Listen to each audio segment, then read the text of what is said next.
These questions are exactly like the previous skill, but now we're also including more complicated geometries. So in this question, we have SF6, which is octahedral as shown in the image provided. Our first step is figuring out, is it symmetrical or asymmetrical? So looking at this one, down this axis, it appears to be symmetrical. We've got those two F's on the left and two on the right, balancing each other out. On this direction, it also appears to be symmetrical. We've got those two F's in this direction and the two vertical F's, again, kind of canceling each other out. And we've got this direction. Again, it appears symmetrical in that direction. So octahedral geometry is going to be symmetrical.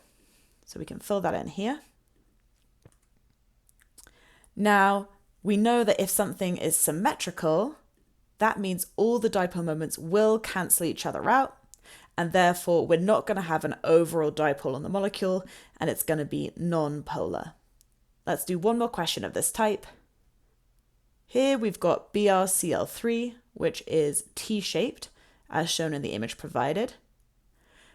Let's decide if it's symmetrical. So in this direction, it appears to be symmetrical because we've got a Cl above and a Cl below. However, if we look in this direction, we appear to be missing a Cl over on this side in order for it to be symmetrical. So this one is asymmetrical. And we know that if it's asymmetrical, our dipole moments do not cancel each other out because we've got our Cl here with some sort of dipole moment, but we don't have anything balancing out on this side. That means this one is going to have an overall dipole moment and it's going to be a polar molecule. So to summarize here for our more complicated geometries, the symmetrical ones are trigonal bipyramidal, octahedral, and square planar.